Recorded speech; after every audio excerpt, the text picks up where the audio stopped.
Assalamu alaikum wa rahmatullahi wa barakatuh. A question has come to me asking about the process of ghusl. What is this term ghusl in Islam? The definition of ghusl is basically showering or bathing. That's all it really is. However, we use the term ghusl in Islam to refer to a specific process after a particular activity or practice. And they are two main activities and practices. Number one, when a person has engaged in intercourse, if they're married, or a person has woken up, usually men have this, they're woken up with a wet dream, or after a menstrual cycle has ended for a woman. Then you do a process called ghusl, which means showering or bathing, before you will be allowed to recommence praying salat. Ghusl has to have the right intention.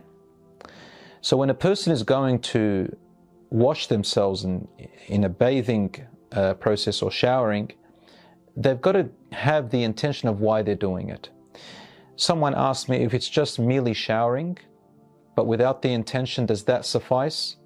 According to the majority of scholars, no, it does not suffice, and it is safer to go with the intention. But the intention is really nothing. It's merely an intention in the heart, that you're going to wash yourself in order to become spiritually clean, in order to go back and pray your salat and so on, other acts of worship which otherwise you couldn't have done.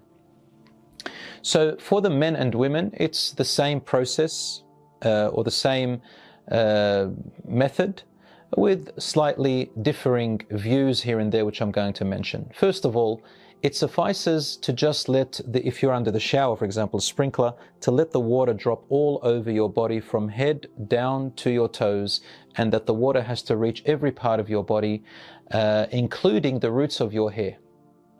Once that is done, then your ghusl is over. I know some teenagers, when I was a teacher, students ask me, what can I do when I am rushing to school and I've had a wet dream and then I can't have a shower? And then when it comes time to prayer, they kind of hide, or they don't want to pray. And some of them even pray without having done their ghusl from this state, which is called, another term called janaba.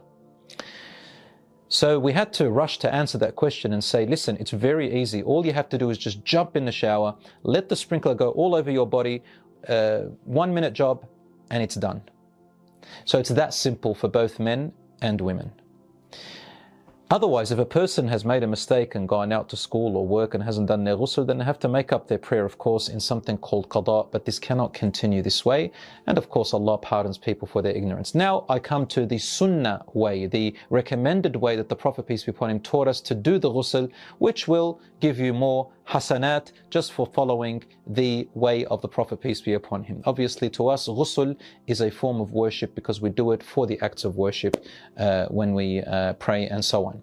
The way the Prophet, peace be upon him, used to do it, and I want you to imagine with me, in those days they used to have a bucket and a little utensil through which they took the water out and spilt on themselves. So the way the Prophet, peace be upon him, used to do it, according to the authentic hadiths of course, is that he would crouch in his place, and then he would spill water, and the first thing that the Sunnah says is to wash with your left hand the private areas, the private parts.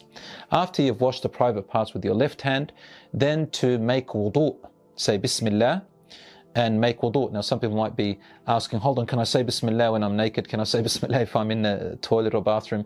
I say to you, yes, you can say Bismillah, but it is better to say Bismillah before you take your clothes off or before you enter, and that would suffice, inshallah. And if you don't feel comfortable saying, you don't have to say Bismillah. The point is, make wudu per normal. The Prophet, peace be upon him, is to make wudu and leave his feet to the end. Why? Because of where he is standing and where the water ends up spilling, because there will be dirty water around his feet and he would leave it to the end. But for us, just under the shower, the sunnah is to make wudu fully and then wash your head along with your hair to the roots of your scalp 3 times. Now, if you've got hair which you've tied up, especially with women, because generally we know that women have long hair and sometimes it's very hard for them and they don't want to untie it.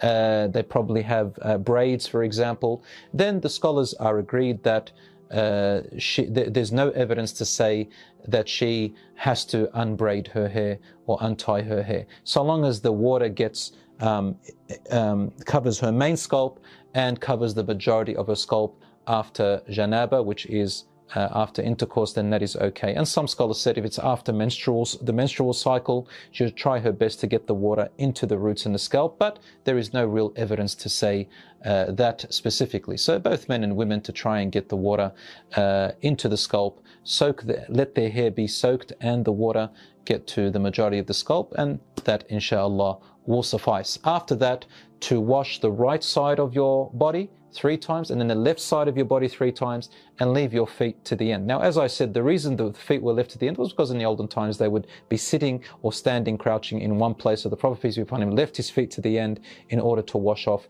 all the residual and the water that had spilt down. But for us, I think you understand, for those of you who have showers and sprinklers, just having the water drop on you is enough. Now, last question, do you have to make wudu in ghusl, or does ghusl suffice and cover your wudu as well? Is it a package or all together, or do you have to do them separate? The correct view, brothers and sisters, is, and the safest one, is to also make wudu. So make the intention for ghusl in your heart and then the intention for wudu while you're in the shower, and inshallah you can pray straight after it. I hope that answers your question. Wassalamu alaikum wa rahmatullah.